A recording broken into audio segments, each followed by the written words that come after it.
Et bonjour à toutes et à tous et bienvenue dans Beyond the Hoops, le podcast de QI Basket. Et non, c'est pas Benji aujourd'hui, on le laisse profiter de ses vacances tranquillement. Aujourd'hui, c'est Quentin et on est là pour parler de la valeur des pics et la valeur des jeunes joueurs en NBA. Voilà, c'est un peu sorti d'une discussion qu'on a eue entre nous et donc on va en parler tranquillement. Après ça, avant toute chose, comme d'habitude, si vous appréciez le podcast, n'hésitez pas à lâcher un petit like ou les petites 5 étoiles sur Spotify, sur les plateformes en général, un petit commentaire si ça vous plaît, et puis on se retrouve tout de suite.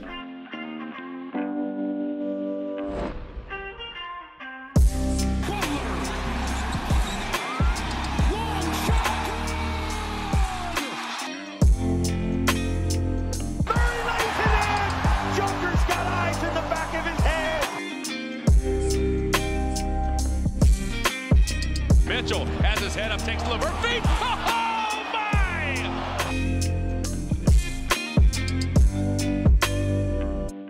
Et donc aujourd'hui, on voulait parler de la valeur des jeunes et des pics, et pour ça, on a Jérémy. Salut Jérémy, comment ça va? Écoute, ça va bien et toi? Ça va, tranquille, la vie fait son cours. Pas trop déçu des perfs des Nuggets malgré celle de Jokic. Putain, on va aller tout droit au play-in, ça va être très très marrant quoi. Après Ouais, avoir passé la saison, tu sais, autour de 2-3e en disant bon ça va, on n'est pas si bon mais ça, on s'en sort. t'inquiète, On va c'est une finir derrière les Wolves, expérience. ça va être magnifique. C'est une expérience, t'inquiète. Et avec nous aussi, on a Paul. Salut Paul, comment ça va? En pleine forme. Et toi? Bah ça va aussi, hein, écoute, comme je disais, la vie suit son cours, ça fait plaisir. Bah voilà, aujourd'hui on voulait parler donc valeur des pics, valeur des jeunes. Et donc Paul, c'est toi qui voulais parler un peu de ça à la base. D'où est-ce que ça t'est venu un petit peu cette idée? Bah, en fait, les gens savent peut-être pas, mais on a une conversation Messenger où on parle entre nous, chez QI Basket, et je sais plus de quel joueur on parlait ou quel était le sujet de base, mais en gros, on m'avait un peu reproché, mais en tout bien tout honneur, de surcoter un peu les jeunes joueurs, et le truc, c'est que je me suis dit: «Putain, ça peut être un super, sujet comme, pour un podcast», parce que, peut-être que moi je les surcote, mais je pense quand même qu'ils ont une certaine valeur, les jeunes joueurs, sur le marché. Et je me suis dit aussi que si on pouvait mettre les pics dedans et faire un débat autour des pics et des jeunes joueurs, de manière générale, pour savoir quelle est leur réelle valeur sur le marché, bah, ça peut être intéressant, quoi. Ouais, je suis d'accord, moi ça m'a bien parlé cette idée parce que bah, j'ai pas mal étudié les constructions d'équipes, voilà, comment les équipes se servent de leurs pics de draft, de leurs assets en général, donc ça m'a pas mal parlé. Toi, Jérém, sur ce sujet, comment tu te situes? Ouais, moi je l'ai trouvé ça cool parce qu'en fait à la base quand j'ai commencé à écrire sur le basket, je parlais plutôt de construction d'équipe et du coup je parlais pas mal de tours de draft et de rookies quoi. Et en fait je trouve que depuis ouais, 10 ans, il y a une vraie évolution de comment en fait tu montes des échanges et comment tu récupères tes tours de draft. Et sur les rookies, assez récemment d'ailleurs, il y a aussi un changement de leur valeur vu que on va en parler, il y a une évolution du CBA qui fait que bah, tu peux plus faire ce que tu veux en termes de dépenses. Donc, du coup, ces contrats rookies, ils ont d'autant plus d'importance, quoi. Ouais, complètement. Paul, toi, tu voulais partir un peu d'un postulat et puis qu'on en débatte un peu, bah du coup, je te laisse démarrer. Ouais, donc dans un premier temps, on va parler des pics et ensuite on parlera, de la valeur, des joueurs. Donc déjà la valeur d'un pic, moi je pense qu'elle est liée, hem, à sa valeur, enfin la valeur d'un pic, elle est liée à l'année à laquelle, à laquelle il arrive dans l'équipe en question. Je pense que plus un pic est lointain, c'est-à-dire là, on est en 2025 à peu près, enfin, on est en 2025, donc plus un pic est lointain, c'est-à-dire vers, Tout à fait. 2030, 2032 à peu près, Alors, c'est juste petite plus sa précision, valeur. juste petite précision, c'est qu'on peut échanger un pic à année plus 7. Donc en 2025, on peut échanger notre pic de 2032. Et puis ça se Voilà, reset du coup au début du changement, disons, de l'année CBA, quoi. Donc 1er juillet, je crois. 30 juin. Enfin bref, c'est voilà, au niveau de l'intersaison. Et donc ce sera 2033 et ainsi de suite. Enfin, ouais, c'est bien de préciser, ouais, et donc le truc, c'est que, bah, un pic dans 7 ans, sa valeur, elle est floue parce qu'on ne sait pas ce qui va se passer dans 7 ans. Donc plus un pic est loin pour moi, plus sa valeur est plutôt basse. Elle est pas forcément très basse parce que la valeur est floue, mais bah, un pic en 2032, même si tu reconstruis, et que tu es au bas du classement NBA en 2025 ou même si tu es au plus haut, comme le Thunder en 2025, bah, ça va vite, les cycles, ils vont vite en NBA, donc la valeur d'un pic en 2032, elle est floue, donc elle est plutôt basse.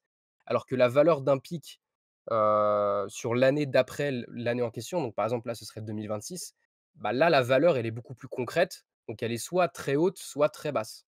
Je sais pas si vous êtes d'accord avec ce postulat dans un premier temps, mais, Ouais, alors moi je sais pas comment tu le prends en fait. C'est-à-dire que je suis d'accord avec toi que plus effectivement elle se rapproche et plus la valeur elle est claire, donc effectivement plus bah, soit elle va être haute si ton équipe est tout en bas, soit elle va être basse si ton équipe est tout en haut de sa conférence.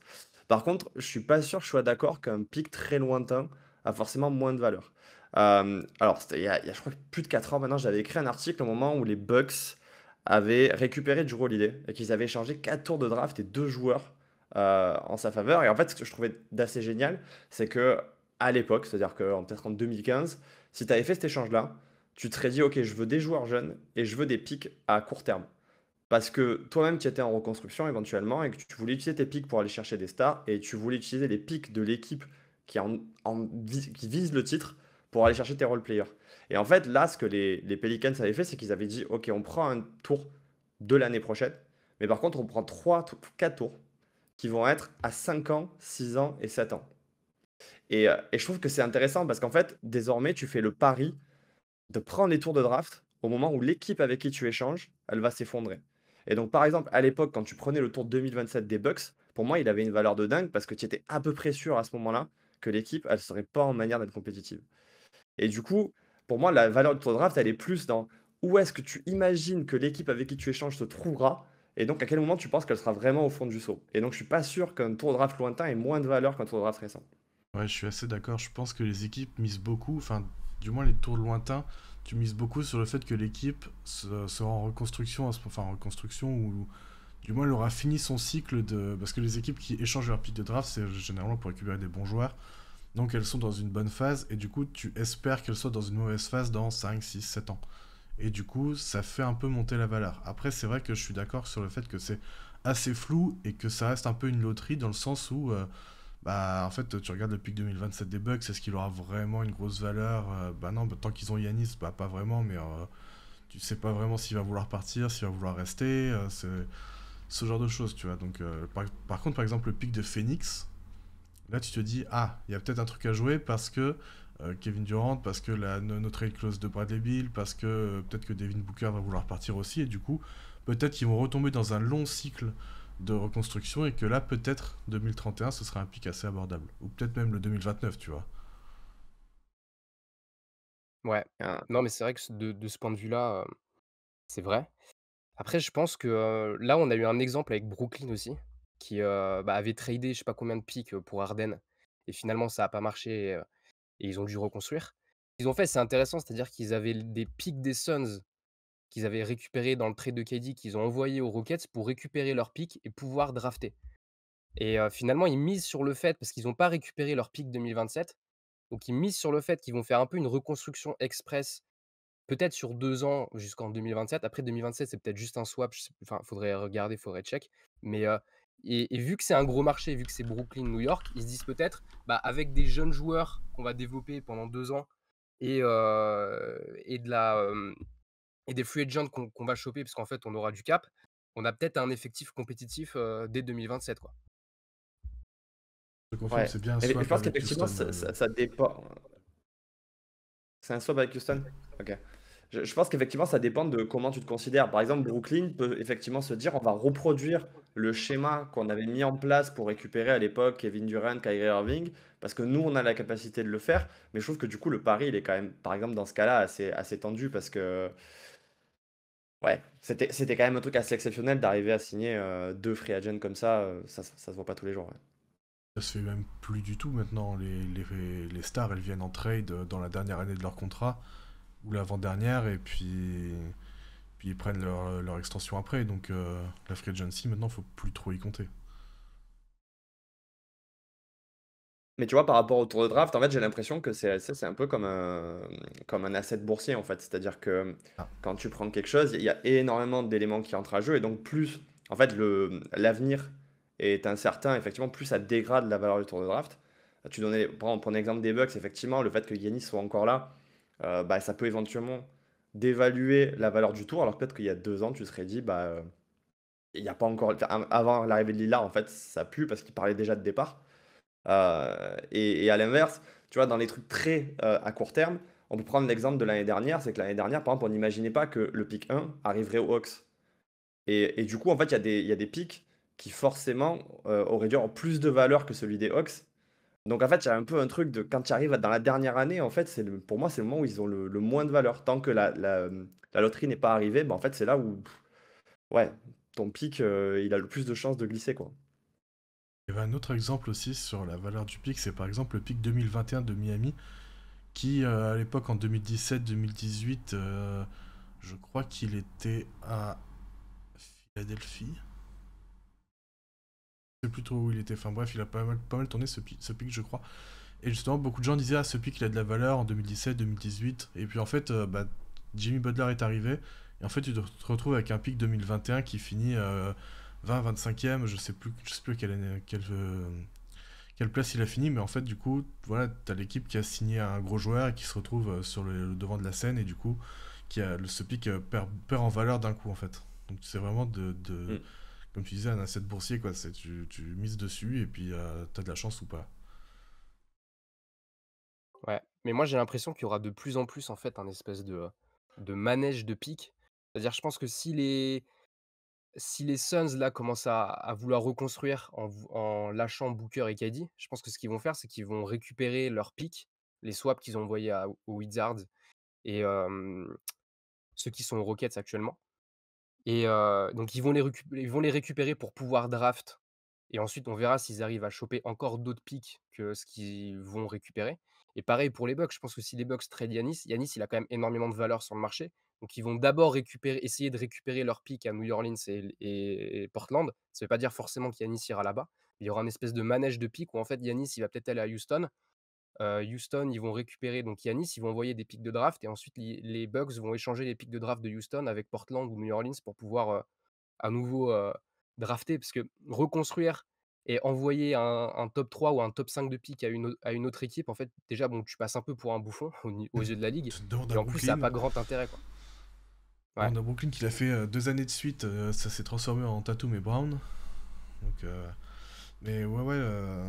Au final, la valeur enfin, pour une équipe, les pics qui ont le plus de valeur, c'est les leurs. Enfin, tu l'as dit tout à l'heure avec les Nets aussi, qui sont les récupérer leurs pics parce que ça te permet en fait d'être libre et de pouvoir commencer à vraiment bah, jouer la draft et du coup essayer de récupérer une jeune superstar. Alors que si t'as pas tes pics, bah, en fait tu te retrouves bloqué à devoir jouer quelque chose parce que du coup tu veux pas que ton pic il ait de la valeur pour l'autre équipe. Et au final tu te retrouves à la draft avec rien. Et en même temps t'as joué un peu le ventre mou et du coup t'as rien non plus sportivement. Et t'es un peu dans cet entre-deux de merde que personne n'a envie de rejoindre. Ouais, et puis on les a pas encore évoqués, mais je pense que c'est pour ça que le modèle d'OKC, il est particulièrement efficace. C'est qu'en fait, ils ont d'abord fait la construction avec quand même une bonne partie de leur pic et quand même un move bien senti qui était la récupération de Shai. Et en fait, ils ont accumulé des assets à long terme. Et maintenant, on a l'impression qu'ils sont au début d'un cycle, mais qu'en fait, ils ont encore les tours de draft du reste de la ligue jusqu'à 2031. Et en fait, ça les met dans une position de force qui est incroyable parce que, outre la quantité, il y a bah, la qualité de ces assets. Et quand tu regardes ce qu'ils ont des équipes qui sont compétitives aujourd'hui avec des joueurs d'âge moyen ou âgé, quoi. Et comme ils en ont dans toute la ligue, en plus, je te dis que forcément, il y a des moments où ils vont, alors qu'ils sont compétitifs, récupérer des trucs dans le top 3, top 4. Bah, de toute façon, quand tu joues à Touquet en mode GM, tous les ans il y a un pick top 5 qui va au KC. C'est infernal. Et du coup ils sont champions tous les ans presque. Ah ouais, forcément. Et par contre, je pense qu'à l'inverse, les équipes, elles ont vu effectivement l'erreur qu'elles ont fait à la fin des années 2010, début des années 2020. Et maintenant, elles sont dans une approche où elles mettent plein de protections sur les pics. Là, je regardais, par exemple, je me suis amusé à regarder un peu toutes les équipes.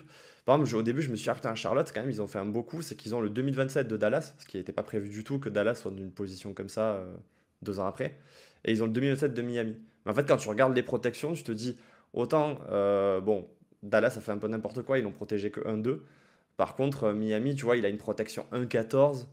Donc bon, ouais, au pire, s'il le donne, c'est un asset moyen, quoi. Après, la protection de celui-là, elle s'annule en 2028, du coup. Ouais, Si Charlotte n'a pas le pic en 2027, il le récupère en 2028 sans protection. ça devient Après, un ça second dépend, il y a tour, je beaucoup de crois. Ouais. protections. Par exemple, je regardais justement au OKC, par exemple, ils ont 2028 de Denver protégé top 5. Puis s'il n'est pas converti, c'est en 2029 et en 2030. Et après, je crois que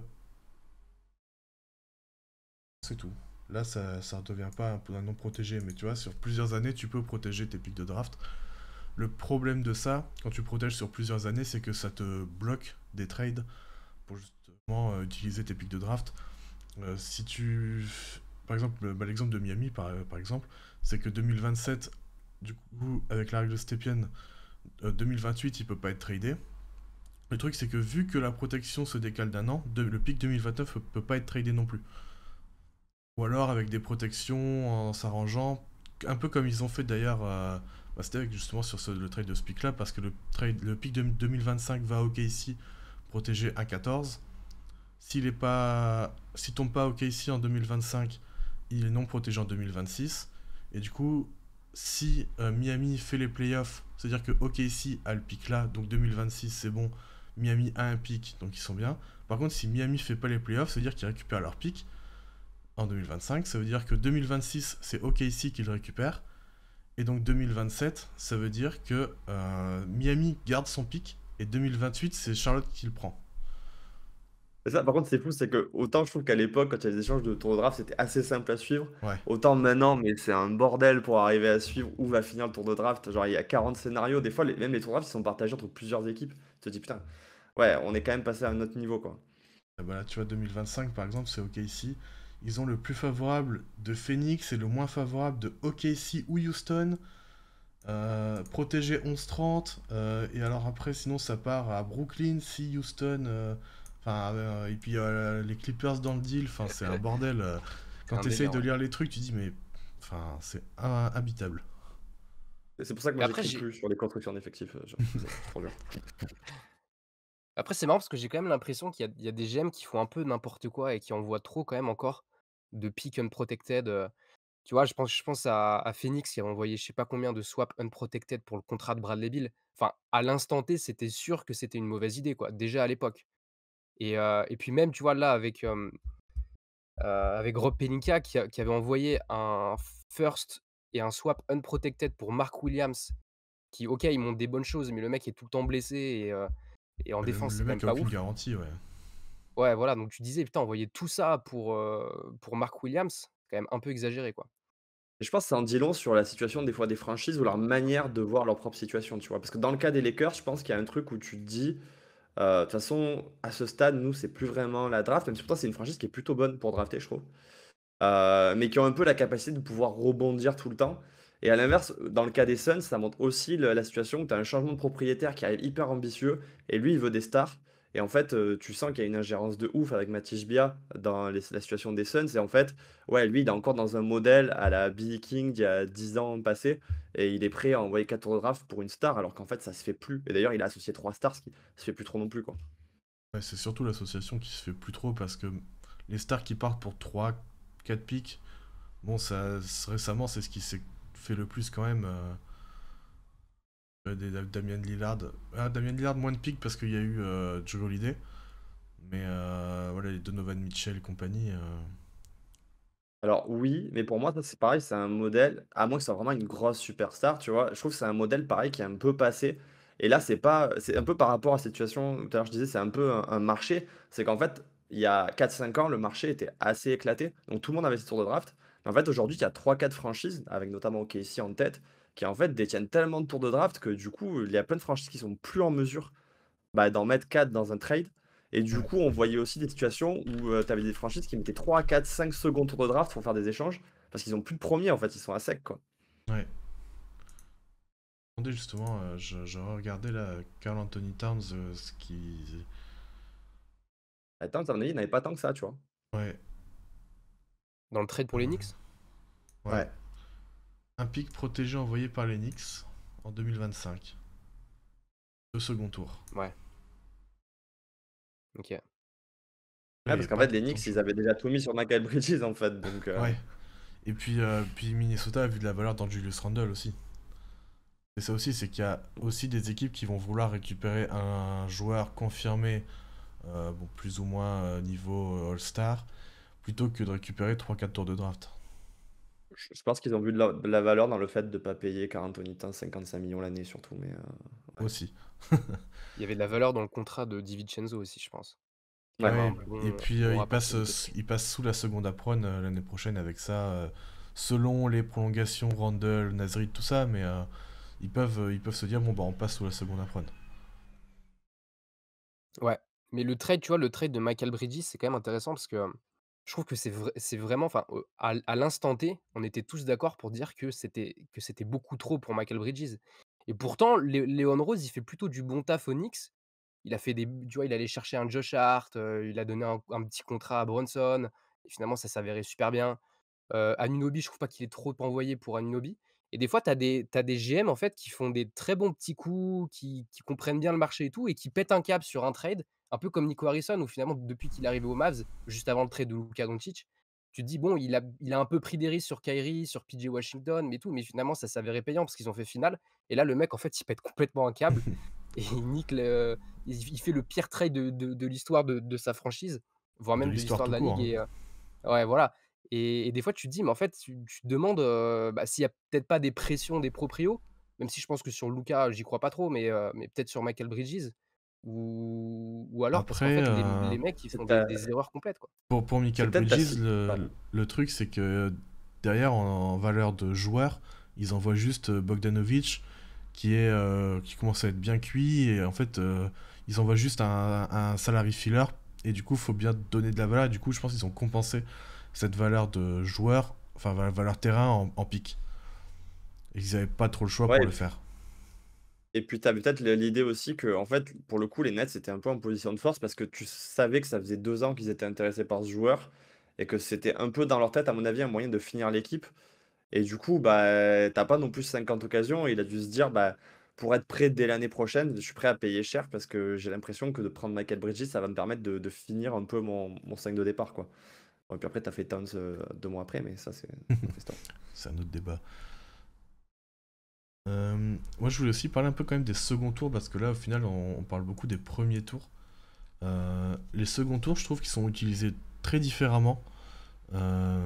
Notamment, alors il y a une première chose, c'est pour se débarrasser d'un joueur, d'un contrat. En général, tu vas voir une équipe qui tank, tu lui dis tiens, je te donne ce joueur de merde avec ce contrat un peu boulé, je te file 2 seconds tours avec, et hop, ça passe. On l'a vu, bah, par exemple, c'est les Lakers qui donnent Jalen Hood-Schifino à Utah, dans le trade de Luka, justement, je crois. Ouais, c'est ça. T'as ce genre de choses, t'as je sais pas, le Heat qui avait envoyé un second tour pour se débarrasser de Deadmond, de ce genre de choses.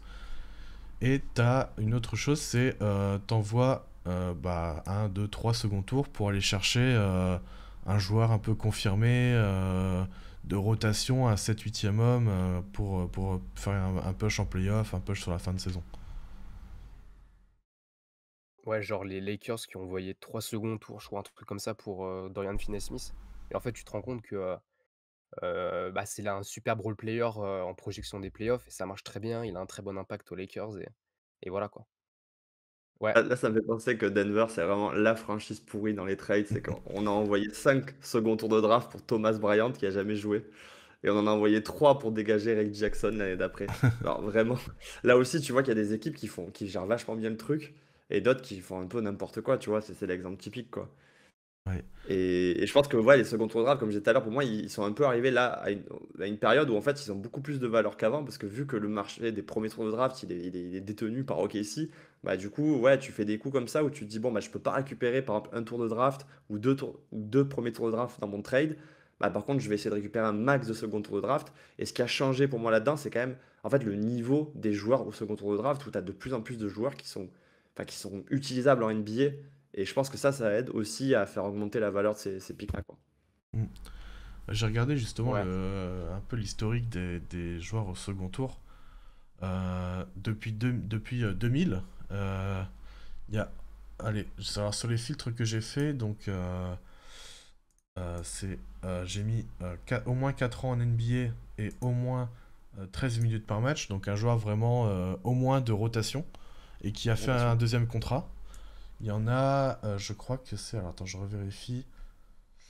Il y en a 170, donc sur une vingtaine d'années. C'est pas si énorme. Ça fait je crois, 8 joueurs par an. Ouais. Sachant que Mais le le T'as truc, total. c'est t'as qu'en temps fait, de voir si ça a augmenté ou si c'était stable, en fait, parce que j'ai fait une affirmation un peu bancale, peut-être. bah, Attends, moi je fais j'avais trimmer regardé un par peu année. et j'ai l'impression que ouais, sur les 7-8 dernières années, tu as plus de mecs qui arrivent à rester en NBA, donc qui font au lieu de faire, 3-4 ans comme à une époque, qui arrivent à faire 7-8 ans, qu'à une époque où en fait, il y a des drafts. Je sais plus si c'est la draft 2013 ou 2014, mais en fait, tu vois, de la place 40 à la place 60, tu as vraiment mais aucun mec limite qui a ne serait-ce qu'1 an en NBA, quoi. C'est assez flippant. Donc ouais, mais je trouve que sur les dernières années, finalement, je pense que le vrai premier tour en termes de qualité de joueur, il s'arrête un peu à la place 37-36, Ouais. allez 38, parce qu'en général, tu as souvent des mecs qui en fait ont une où ils ont un niveau premier tour, quoi. C'est juste qu'il y a que 30 mecs qui sont draftés au premier tour, donc ils peuvent pas être draftés là. Je pense que le second tour, le vrai second tour, c'est entre la place 40 et la place 60 et finalement, quand tu regardes, c'est quand même souvent les mêmes équipes qui draftent les très bons joueurs de rotation sur ces places-là, du style Memphis qui est très bon, OKC aussi qui est très bon. À une époque, le Heat, mais je c'est limite plus des undrafted que des Ouais, second c'est tours, du plus de coup. undrafted, ouais, mais là, il y a Ouais, Penny Larson, par exemple, qui sont draftés cette année. Après, moi, je me suis arrêté à 2020 parce qu'après, on n'avait pas assez de recul pour voir, tu vois. Même là, ouais. 2020, j'ai que. Enfin, j'ai. 2020, sur les critères, j'en ai 10, tu vois. Et il y a du Théo Malédon, il y a du Saben Lee, tu vois, qui joue plus trop, Jordan Nwora. Par contre, tu vois, il y a Sam Merrill, KJ Martin, Isaiah Joe, Nick Richards, du Xavier Tillman, Vic Krejci, Trey Jones, tu vois, il y a quand même du joueur correct. Mais c'est souvent concentré dans les meilleures, équipes et surtout les meilleurs GM, quoi. Bah, de toute façon, là, Donc t'en ouais. as. euh, ouais, ils sont quasiment tous en dessous de 45, au pic 45.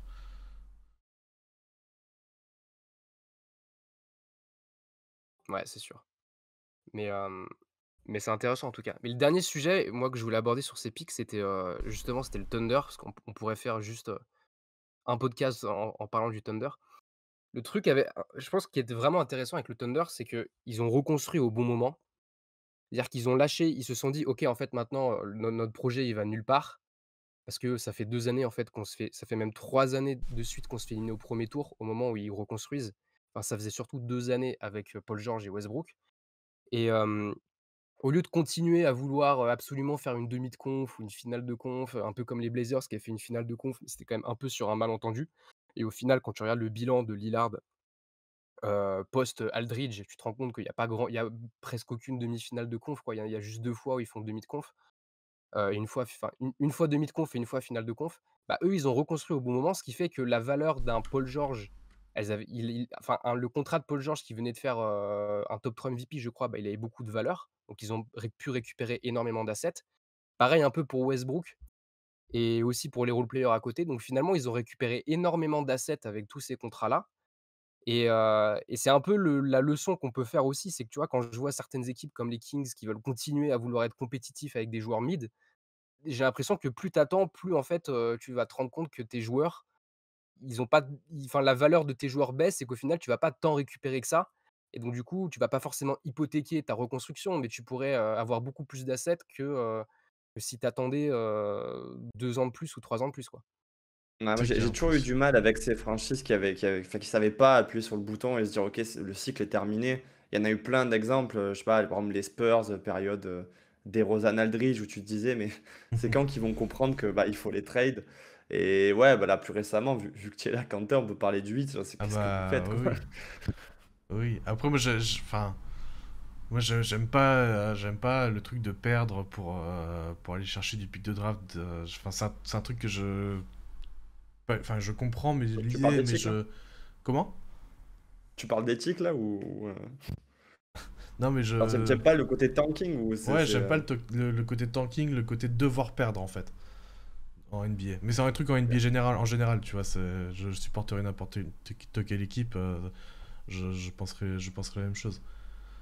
Mais ouais, pour revenir au KC, ouais, en fait, pour moi, effectivement, là où ils ont très bien joué, c'est que Paul George leur a un peu forcé la main quand même, parce qu'il a demandé son trade, mais que tu vois, ils sont pas acharnés à se dire, bon, bah, ok, on va repartir avec Westbrook. Je pense ils ont compris que c'est terminé, et le fait de bouger euh, Westbrook à Houston et de récupérer un paquet de tours de draft, ça les a mis quand même dans une super position, parce que ils venaient d'enchaîner 2 trades de stars dans leur prime, dans un moment où justement, beaucoup d'équipes avaient des tours de draft, et déjà, avec ces 2 trades, ils se sont retrouvés avec 8 tours de draft, et en plus derrière ils avaient Shai dedans et ils avaient Chris Paul qui pouvait rééchanger. Genre en vrai c'est le choix C'est du ça qui roi est quoi. fort parce que je regardais justement en 2018-2019, donc avec Paul George et compagnie, ils font 49 victoires, 6e à l'ouest. L'année suivante, donc le début du tanking, ils font 44 victoires. C'est quand même bien. Parce que Chris Paul est un génie, ouais, faut Ouais, préciser.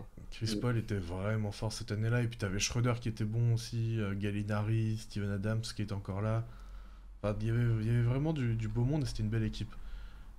Là, ils trade les mecs qui ont encore de la valeur, ou qui ont même pris en valeur.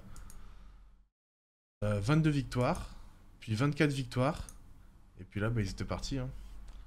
Après, ils ont plus besoin de tanker parce que ils ont eu un peu de chance avec Shea quand même. Euh, il a atteint un niveau, je pense, que pas grand monde attendait. Et puis Je pense après, que même eux quand ils l'ont pris ils s'attendaient pas à ça, hein. ouais, puis même Jalen Williams, ça a éclos super vite. Même sans Chet, ils ont réussi à faire une saison correcte sa première année où il est blessé.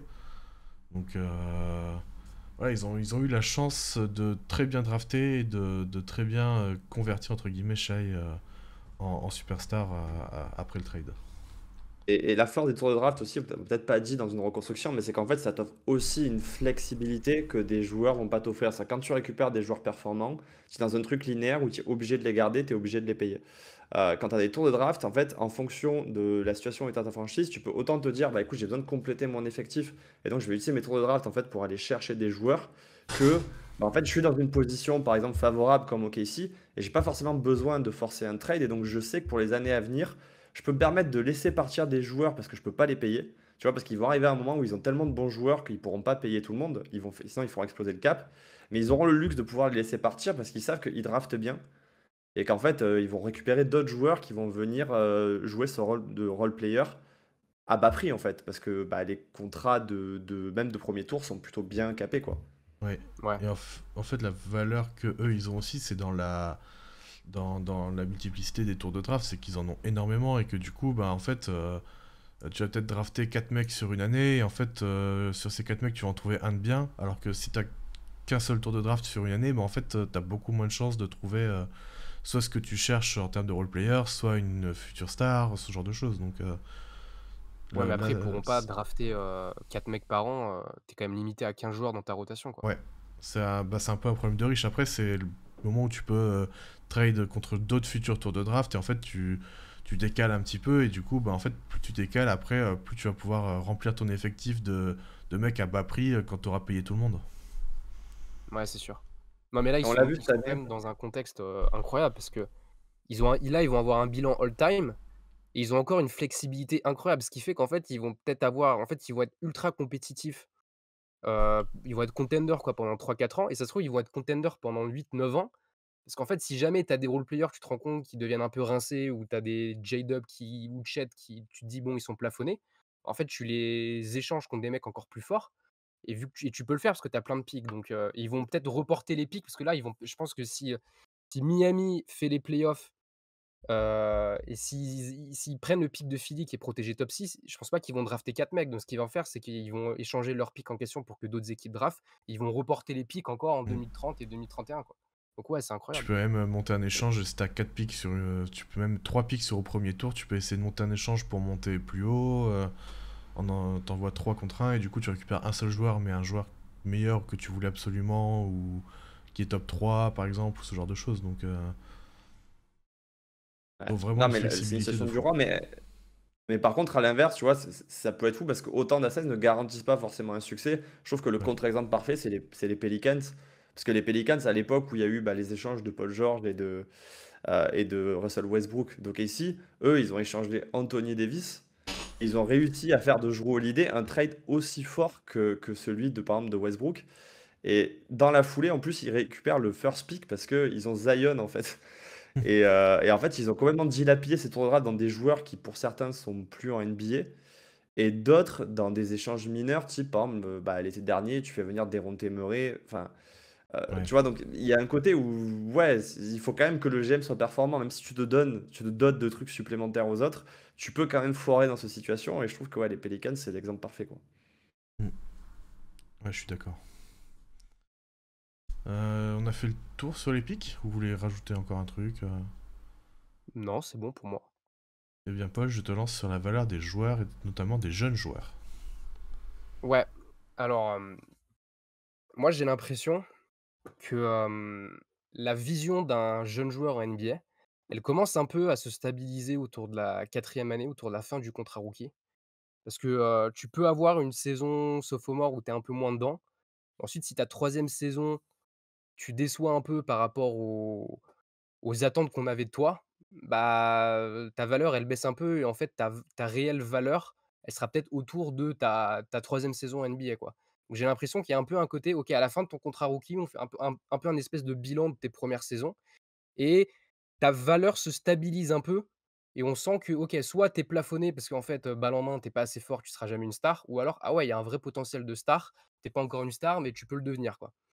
Et il y a peut-être un autre bilan au bout de 7 8 ans, où tu te dis: «Bon là, OK, est-ce que tu es devenu une star?» ou alors, «Non, en fait, tu es un peu toujours, ce joueur, qui a tu peut-être gratté une sélection de stars, mais en fait, tu es pas allé plus loin, quoi». Donc, Je trouve, je sais pas si vous êtes d'accord avec ça dans un premier temps? je trouve que les joueurs dans leur contrat rookie, qui sont des potentiels futurs stars, porteurs de balles, là où ils ont le plus de valeur, c'est avant de signer leur extension. Tu vois, ben, un très bon exemple, je trouve, c'est Tyler Hero, qui pendant sa première, deuxième année avait une très très bonne valeur, qui à la fin de sa troisième année a signé son extension et du coup sa valeur a commencé à bien redescendre. Et aussi en partie avec son niveau de jeu, hein, forcément, parce qu'il n'a pas réussi à, disons, concrétiser tout de suite sa bonne saison rookie, ses bons playoffs dans la bulle, tout ça. Mais voilà, à partir du moment où le joueur signe son extension, sa valeur elle va fortement chuter parce que bah, déjà, contrat beaucoup plus long, contrat beaucoup plus cher. Ça, tu vois, avec tous les jeunes qui sont des futurs stars, je pense que même, tu vois, à l'époque, Jamal Murray, quand il a signé son extension, d'un coup, sa valeur a baissé. Et, euh, et puis, du coup, aussi, si tu les changes, ben, t'as plus le contrôle voilà, sur ses droits et sur son futur contrat. Parce qu'un joueur du premier tour, il est agent libre restreint à la fin de son contrat rookie. Donc l'équipe qu'il a à la fin de ce contrat peut s'aligner sur toutes les offres. Donc tu as moins de contrôle une fois que l'extension est signée. Ouais, alors moi j'ai l'impression qu'en fait, effectivement, la valeur du contrat rookie, elle est changeante en fonction de la situation de l'équipe, tu vois. Si je prends par exemple une équipe qui est compétitive, moi ce que je trouve quand même cette année, c'est qu'on voit, en fait, dans les derniers champions, à chaque fois, tu as un rookie qui joue un rôle majeur et qui te permet en fait de finir ton effectif. Pour une raison ou pour une autre, tu vois, en 2022, les Warriors, il y a quand même Jordan Poole qui devient un contributeur offensif important et qui t'apporte un niveau de création qui te manquait probablement un peu. En 2023, par exemple, Denver, à l'intersaison, ils sont un peu en galère parce qu'il manque de défenseurs. Et dans le lot, oui, ils vont choper Bruce Brown et KCP. Mais en fait, un joueur qui finit l'effectif, c'est Christian Brown. Et aujourd'hui, Christian Brown, c'est devenu bah, en fait, un titulaire des Nuggets. Et par exemple, en 2024, bah, si tu regardes Dallas, la draft de Lively, elle leur permet de régler un problème de rim protection assez important. Et en fait, je trouve que c'est principalement, tu vois, quand tu es compétitif, ça, la valeur aujourd'hui de ces joueurs, c'est qu'avant, tu serais peut-être allé chercher des vétérans. Tu vois, c'était un peu le modèle des milieux des années 2010 où quand il y avait un effectif qui était dense, tu allais chercher des vétérans de 35-36 ans. Aujourd'hui, finalement, l'alternative, c'est des mecs qui sont beaucoup plus athlétiques et sûrement beaucoup moins sujets aux blessures et qui peuvent te permettre de finir un roster. Et déjà, ça, je trouve ça assez important, quoi. Ouais. Puis tu peux fais finalement, quand tu fais un bilan aussi des derniers champions, tu te rends compte que le champion, à chaque fois, En fait, il y a un joueur important qui est dans sa dernière année de contrat, soit de son contrat rookie, soit de son post-contrat rookie, c'est-à-dire le premier contrat que tu as, juste après tes 4 années rookie, quoi. Genre les Celtics l'année dernière avec Jaylen Brown juste avant qu'il prenne son gros contrat. Même les Nuggets finalement l'année où ils sont champions, Jokic, il avait pas encore sa grosse extension, ce qui fait que tu as quand même un peu plus de marge de manœuvre. Qui d'autres? Bah, les Warriors avec Jordan Poole comme tu l'as dit, donc ouais, il y a cette gestion des contrats et tu vois même les Cavs cette année où au final ils peuvent aller chercher du DeAndre Hunter, et faire des sacrifices un peu parce qu'en fait Mobley il est toujours sous contrat rookie et bah, tu es contender, tu vas peut-être pas gagner la bague, mais tu es contender aussi parce que la valeur du contrat de Mobley, bah, sur le terrain il a pas l'impact d'un contrat rookie en fait, il est bien plus que ça, donc c'est sûr que cette gestion des contrats elle est importante, ouais. Et c'est un peu pour ça, je pense qu'en fait, il y a des fenêtres de tir assez tôt des fois dans les constructions. Parce que justement, en fait, tu as une blinde de joueurs de qualité, mais que tu payes pas cher. Et du coup, tu peux te permettre d'envoyer des premiers salaires max en se disant que tu vas garder une forme de densité dans l'effectif. Généralement, la difficulté, c'est quand tes joueurs de rotation aussi veulent chercher leur contrat et que là, tu te retrouves à devoir dégraisser. Et c'est pour ça que je trouve qu'il y a des franchises qui sont très bonnes pour arriver à renouveler comme Memphis. Par exemple, moi qui suis fan des Nuggets, il y a eu une période où les Nuggets étaient connus pour être l'équipe la plus dense de la ligue. Et d'un coup, tu t'es mis à bazarder 4 ou 5 joueurs contre rien parce qu'en fait, bah, c'était plus possible de payer tout le monde et de faire jouer tout le monde, quoi. Donc, ouais. Et donc, je pense que dans le CBA actuel, comme on disait tout à l'heure, bah, ces contrats, ils ont d'autant plus de valeur que maintenant, on a compris qu'il allait falloir gérer vraiment mieux l'argent pour pas avoir des cycles raccourcis. Et bah, la solution, effectivement, c'est de bien drafter. Et c'est peut-être meilleur la seule solution, en vrai, aujourd'hui, de bien drafter, quoi. Et je sais plus quel GM en parlait. Récemment, j'avais vu ça passer. C'est disait que, en fait, par rapport au nouveau CBA, c'est que l'argent, c'est pas un problème en soi. Les proprios vont payer en général quand une équipe peut passer contender, peut jouer quelque chose. Le problème, c'est vraiment les nouvelles restrictions qui font que, justement, ouais, comme tu dis, ces jeunes joueurs, euh, ces second tours, tout ça, ils prennent en valeur parce que ça peut te compléter un effectif pour pas très cher ou sur plusieurs années même, hein. Voilà, les contrats rookies en général, bon, second tour c'est 3 4 ans et les contrats rookies premier tour c'est 4 ans. Donc sur 3 4 ans, tu peux compléter ton effectif pour relativement pas trop cher et sur de plusieurs années. Et c'est là que c'est un bon complément à prendre. Ouais et j'ai l'impression, mais je suis peut-être pas sûr, mais que, tu vois, il y a eu un trade, qui est pour moi vraiment intéressant, qui était le trade de Butler aux Warriors là et j'ai l'impression que les équipes, elles sont plus enclins, à trade des picks par moment pour une star. Enfin, ouais, non, justement, à trade ou des picks pour une star que, ces jeunes joueurs actuels parce que les Warriors, ils ont préféré garder les Podziemski, les Moody et les Kuminga plutôt que d'envoyer des picks et alors c'est pas vérifiable pour des joueurs que tu projettes pas dans des hautes sphères de playoff.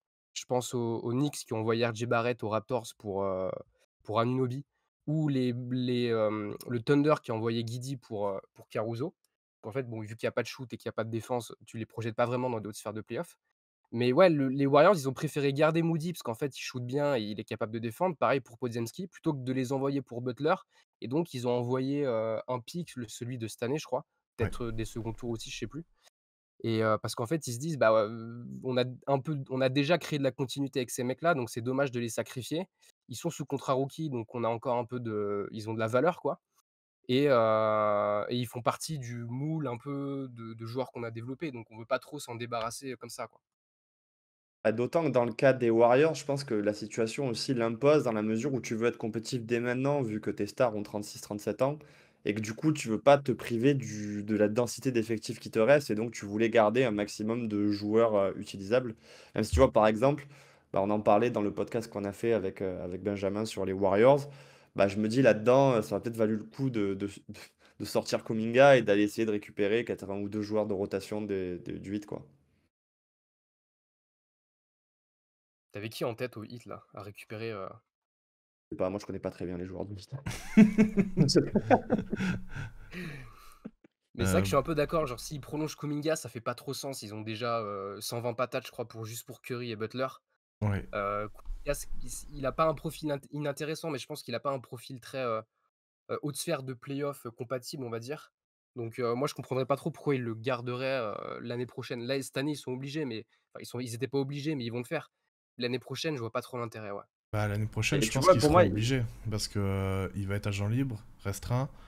Tu vas pas le perdre contre rien. Donc, à moins d'un sign and trade, mais quelle équipe va vouloir faire un sign and trade et donc ce hard cap pour Kuminga? Tu vois, je sais pas s'il va y en avoir beaucoup. ouais, Kuminga, pour moi, il incarne justement le problème un peu dans le nouveau CBA de ces joueurs qui, à la fois, sont quand même des bons joueurs, ont tu sais, cette étiquette de il y a du potentiel parce qu'ils sont très jeunes et qu'on les a pris haut et c'est pas pour rien, mais qui en même temps, quand tu les regardes, tu n'arrives pas à te projeter comme bah, il va mériter un contrat très élevé ou un contrat max. Et je trouve qu'il incarne vraiment le type de joueur qui, à l'époque, aurait quasiment eu un contrat max assuré. Tu vois, les Michael Porter Jr., par exemple. Et aujourd'hui, je pense que les franchises, elles vont commencer à se dire, ok, peut-être il faut que je trouve un moyen de le payer moins. Ça, je trouve que c'est une des très bonnes nouvelles. Mais du coup, vu qu'on n'a pas encore eu des cas vraiment pour se dire, ok, les choses ont changé, bah, si j'étais les Warriors, j'aurais voulu m'en débarrasser pour m'éviter cette épine du pied, tu vois. Mais je pense que c'est pour ça qu'ils l'ont pas prolongé l'été dernier. Parce que Mm. ils avaient l'occasion de le faire. Et ils l'ont pas fait en se disant, bah, on se donne encore un an, on voit ce que ça donne. Et puis comme ça, on garde un peu de la flexibilité. Si jamais il est un peu moins bon que prévu, bah, on pourra le payer moins. Et puis si jamais il explose vraiment, bah, c'est un peu le jackpot, quoi. Tu lui donnes le max quand même. Parti. Ouais et mais après, tu vois, je pense aux Warriors, je pense que, ils ont eu raison de trade pour Butler à l'instant T, parce que tu savais que, bah, tu étais un peu en fin de cycle et qu'il fallait donner un coup de boost un peu à ton projet là. Mais je trouve qu'il y a des équipes qui trade un peu pour des stars au mauvais moment et j'ai l'impression que de manière générale, tu as pas trop intérêt à trade pour des stars si tu as pas déjà fait une vraie reconstruction. Tu vois, je pense aux Kings qui avaient trade pour Sabonis. En plus, ils avaient envoyé Haliburton qui avait une grosse valeur sur le Oui, non, marché mais ça, je et comprends ils ont toujours trade pas pour ce trade, Sabonis. hein. Ouais et tu sais et franchement, à l'instant T, tu savais que c'était pas une bonne idée parce qu'ils étaient pas encore compétitifs et au final, bah, OK, il y a eu Light de Beam, trop sympa, et tout, mais au final, bah, il y a qu'un premier tour de play-off et l'année d'après, tu fais même pas les play-offs. Donc je pense que alors tu vois, les Cavs, eux, ils avaient attendu quand même de faire play-in, presque play-off, parce qu'on avait fait top 8, mais on n'avait pas fait les play-offs. On avait perdu au play-in. Ils ont attendu quand même d'avoir un vrai projet, d'avoir un truc autour de Garland, Mobley et Okoro pour trade pour Mitchell et donc OK, tu envoies beaucoup de pics, mais finalement, bah, tu regrettes pas. Il y a pas eu de résultat en play-off pour l'instant, mais Et là, marquer cette la année, fin tu de fais la 60 wins, quoi. reconstruction. En fait, c'est ça, c'est marquer la fin de ta reconstruction en tradant tes pics pour une star, tes pics et ou tes Ouais, jeunes pour une star. Et ouais, c'est là où les Kings, ils l'ont un peu moins senti. Puis ils ont récupéré peut-être un joueur aussi moins impactant et moins, disons, euh, euh, qui fait grimper ton plafond que Mitchell. Ouais, ouais, c'est après, Si je on peut faire pense la que comparaison. les Kings, c'est l'exemple d'un mauvais trade dans une franchise qui malheureusement en avait besoin. C'est-à-dire que Ouais. d'un côté, ils avaient besoin d'être compétitifs, et de l'autre, quand même, ce qu'on ressent, c'est que ni Fox ni Haliburton étaient ravis de jouer l'un avec l'autre, parce que finalement, bah, ils ne pouvaient pas s'exprimer à 100%. Par exemple, ça correspond, je crois, aux pires années de Fox statistiquement, le moment où il y a Haliburton. Et Haliburton, quand même, il explose complètement à Indiana dès qu'il quitte les Kings. Donc, dans une autre franchise, ça aurait été un trade catastrophique, mais dans une franchise qui n'avait pas fait de playoff depuis 17 ans, finalement, ouais, c'était pas si mal. Le problème, c'est que maintenant, ça dure depuis Ouais, mais est-ce 3-4 que ans c'était pas un et bien pour un qu'ils ont mal persisté, quoi. c'était pas la fausse bonne idée? Parce que, ok, tu fais les playoffs un an, mais en fait, ouais, c'est derrière, tu ça. te retrouves avec un effectif un peu bancal, avec deux joueurs qui sont pas non plus qui peuvent pas monter ton plafond au point d'aller jouer vraiment le top de l'Ouest. Enfin, t'es un peu dans ce truc de ouais, t'en avais besoin, mais au final, est-ce que c'était vraiment une bonne idée? Après, c'est la même question, c'est est-ce que toutes les franchises jouent le titre? Non. J'ai un doute, quoi. Tu vois, quand tu vois les Raptors en ce moment, tu vois clairement qu'ils jouent pas le titre, quoi. Ah, mais ils jouent Bah, le rien, truc, c'est eux. que Ils jouent le ventre ouais, mou. c'est un très bon exemple parce qu'en fait, tu te dis, moi, je pense que quand tu fais une reconstruction, tu as intérêt en tant que GM à te dire: «Bah, en fait, on fait une vraie reconstruction», c'est-à-dire qu'on la fait à fond et on essaye enfin, on draft au talent évidemment, mais on essaye de tout faire pour que en fait, bah, au bout de 4-5 ans, on joue le titre, quoi. Et c'est vrai que là, les Raptors, c'est un bon exemple parce que tu comprends pas trop, bon, ils ont pris, dans le trade d'Anunoby, ils ont pris RJ Barrett et Quickley. C'est peut-être un peu trop mid pour, enfin, ils auraient peut-être dû prendre juste des pics, en fait, tu vois? Et là, ils signent Ingram pour 40 millions. En plus, ils envoient, un pick pour Ingram. Donc tu te dis: «Bah, en fait, tu pourras pas tanker parce qu'en fait, tu as trop de talent au niveau du scoring» et dans la conférence Est, si tu as juste un peu de talent, en fait, tu gagnes, 40 matchs dans la saison. Donc il y a un peu ce côté-là, ouais, c'est-à-dire que, bah, si tu reconstruis pas, si tu fais pas une vraie reconstruction, c'est pas dire forcément, faire un truc à la Sam où tu tanques comme un gros porc et tu gagnes que 10 matchs dans la saison, mais au moins de faire, un truc, où il y a du sens, quoi. Ah, mais tu vois, il Ouais, faut reconnaître que Sam Hinkie, par exemple, il a offert un cycle hyper long aux Sixers parce après qu'ils soient virés, ils ont fait quand même sacrément n'importe quoi et encore aujourd'hui, ils ont réussi quand même. Enfin, sur la période, à aller chercher Jimmy Butler, à aller chercher James Harden, à aller chercher Paul George l'année dernière. En fait, il leur a offert un cycle de quasiment 10 ans avec sa méthode hyper jusqu'au boutiste. Alors que là, ouais, les Raptors, je veux dire, si ça se plante, ils se sont offert genre aucune marge de manœuvre à part le fait de se dire, bon, bah on va essayer de retrade, je sais pas, des Ingram ou des Quickly, quoi. je pense qu'ils se sont Et trop précipités par rapport au potentiel de Scotty Barnes. Parce qu'il a fait une bonne première saison, pas de souci. Tu te dis, c'est. Enfin, je te vois Jérém qui souffle, mais. ouais, Mais en tout cas, eux, ils l'ont perçu comme ça, tu vois. C'est un joueur qui entre dans la sphère potentielle star, qui a besoin d'un peu de temps. Mais ils se sont dit, bah, en fait, on veut capitaliser tout de suite, on va aller chercher Barrett, on va aller chercher Quickly. Et en fait, c'est pareil, c'est des joueurs qui avaient, enfin, au moins pour Barrett, qui avaient aussi, peut-être la première année, ce potentiel star parce que porteur de balle, tout ça, mais qui ne l'a jamais concrétisé. Et en fait, tu te retrouves avec une équipe de joueurs mid et tu vas nulle part, et un jury prone. Peut-être ça leur en chance pour aller plus. choper En plus. des bons joueurs. Ouais et tu vois, enfin, je sais qu'il y a pas mal de gens qui ont critiqué, ce que le Jazz faisait.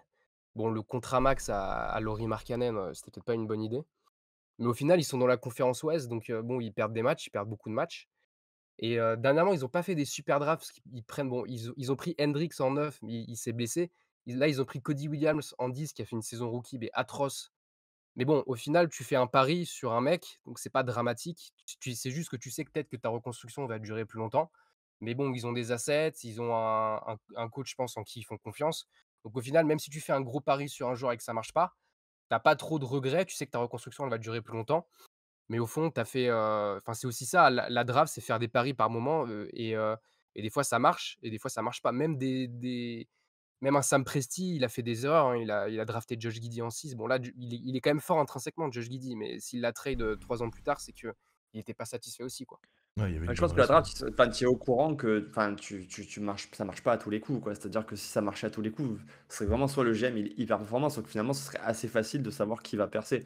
Mais par exemple, par exemple, le cas du Jazz, je trouve qu'il est intéressant. C'est-à-dire, je trouve qu'ils ont fait une année un peu de transition où ils ont presque validé en fait, ok, ce coach, on va le garder et ça va être le coach de notre reconstruction.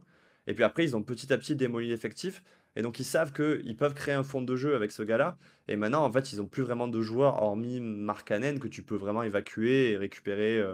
Peut-être la seule erreur pour moi, c'est ça, c'est qu'en fait, ils auraient peut-être dû le trade plus tôt parce que sa valeur, là, elle va pas montante, quoi. Mais Bah, sinon, surtout bon. avec son contrat, en fait, c'est toujours ça, c'est qu'il avait en plus un contrat hyper abordable, et que là, du coup, tu lui as filé un contrat max, du coup, bah là, il en a pour 40 millions par an pendant 4 ans. Bon, bah, les équipes, elles ont un peu moins envie de trade pour ça, notamment des contenders, tu vois, ils vont pas, tu dois matcher 40 millions déjà, c'est chiant.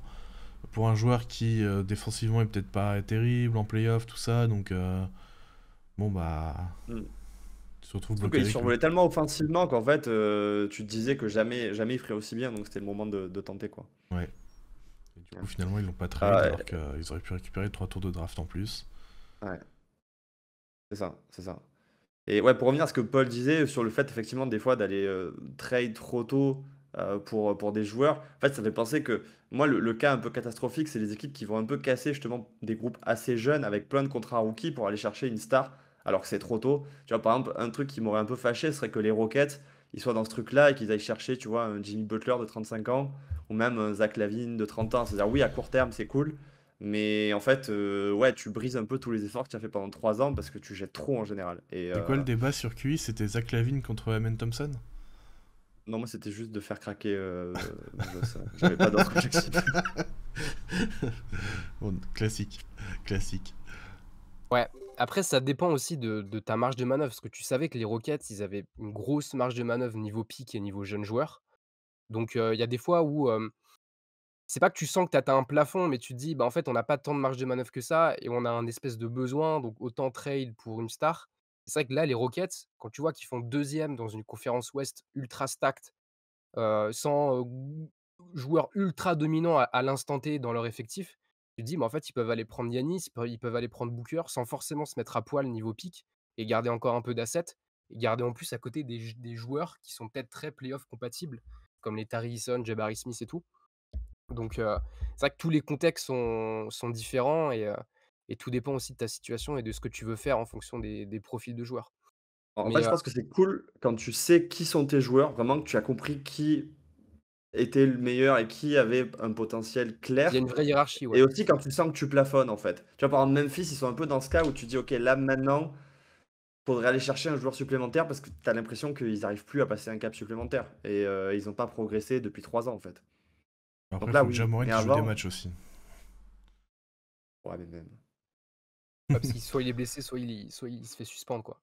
Ouais. Mais après je trouve que Memphis c'est intéressant parce que c'est plus au niveau des role players où au final ils font, oui ils draftent super bien parce qu'en fait ils rendent des seconds tours, en fait ils arrivent à créer des genres de rotation grâce à leur second tour, mais au final, bah, tu sais qu'au bout d'un moment tu es un peu plafonné quand même avec ces joueurs. Les Santi Aldama, enfin Santi Aldama c'est fin de premier tour, mais tu vois les JJ Jackson et compagnie, bon, bah, déjà c'est très jeune, c'est contrat rookie et c'est peut-être aussi un peu plafonné intrinsèquement parce que c'est normal aussi, parce que ces mecs-là ont été pris au second tour, donc forcément ils ont moins de talent que les autres, quoi.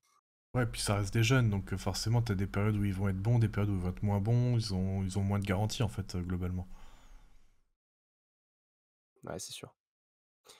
Un dernier sujet aussi, c'était au niveau des profils de joueurs, au niveau de la valeur des profils de joueurs.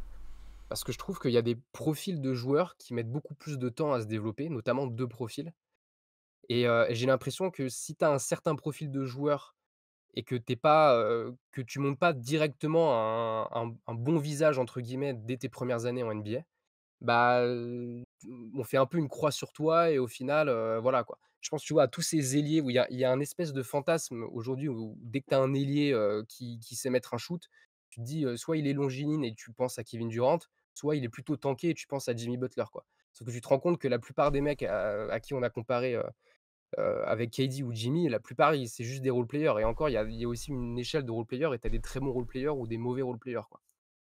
Est-ce que la ouais comparaison Donc et n'était puis pas faussée par le physique de base tu vois, tu vois un ailier un peu tanké, tu te dis, ah bah lui, est-ce qu'il peut pas être un peu comme Jimmy Butler? Est-ce que cet ailier un peu long, est-ce que c'est pas un Kevin Durant dans le style, tu vois, entre guillemets, tu vois, pas forcément une comparaison très proche, mais est-ce que y a pas un biais là-dessus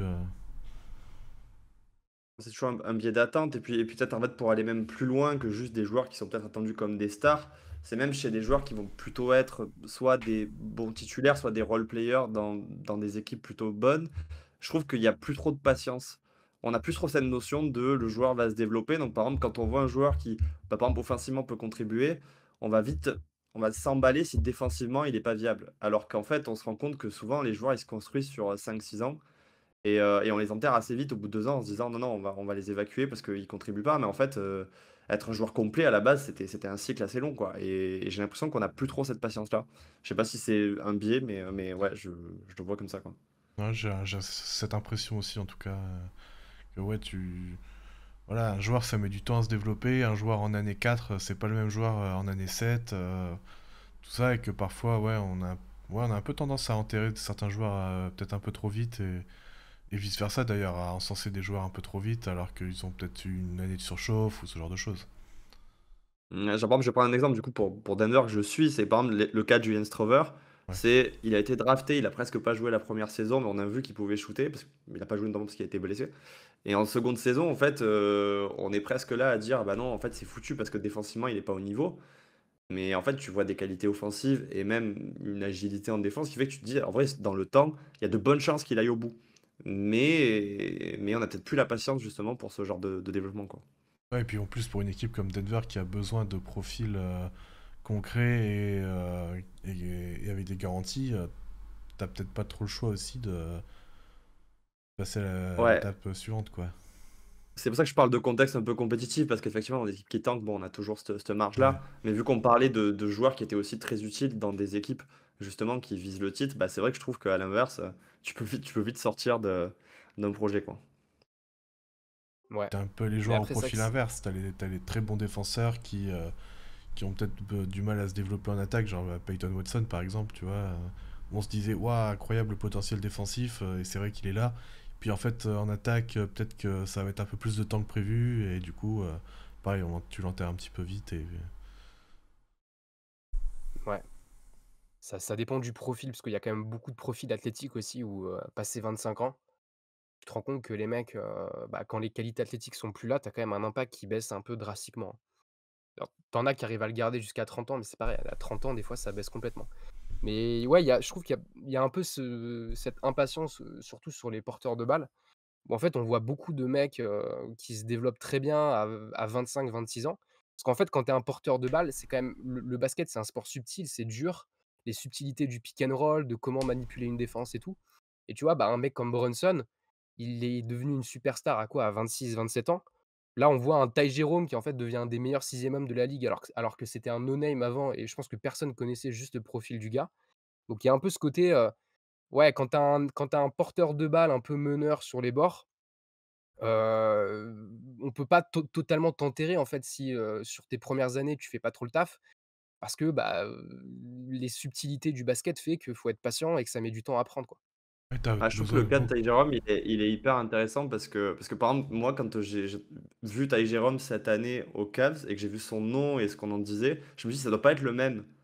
Parce qu'il y en avait un, ça faisait 4-5 ans qu'il a NBA, ça peut pas être lui qui d'un coup explose comme ça. Et en fait, oui, c'était lui, quoi. Et je trouvais ça un peu fou. Je sais plus ce que j'allais dire, moi, mais c'est pas grave. Je t'ai coupé, ouais. Non, mais je retrouverai si jamais je vous redirai, mais voilà, est-ce que vous aviez d'autres points sinon là-dessus ou est-ce qu'on a fait le tour? Non, c'est bon pour moi. Non, c'était un petit tour sympa. Et ouais, d'ailleurs, je pense qu'on peut en profiter si on a fini, mais on va rentrer dans la période de playoff. Donc, je pense qu'il nous reste encore. C'est un peu un sujet de transition avant les playoffs, mais après, on va enchaîner toutes les previews. Et sûrement bah, des séries, enfin des podcasts pendant les séries, sur les séries qui nous intéresseront le plus. Donc, bah, écoutez, soyez là, quoi. Ouais, restez connectés, les playoffs arrivent et on va envoyer, je pense. En plus, Benji revient de vacances, donc on sait qu'il va être motivé pour envoyer du podcast. C'est clair, c'est clair. Et bien sur ce, on se dit rendez-vous très bientôt pour les playoffs et puis bah, à la prochaine tout simplement. Salut!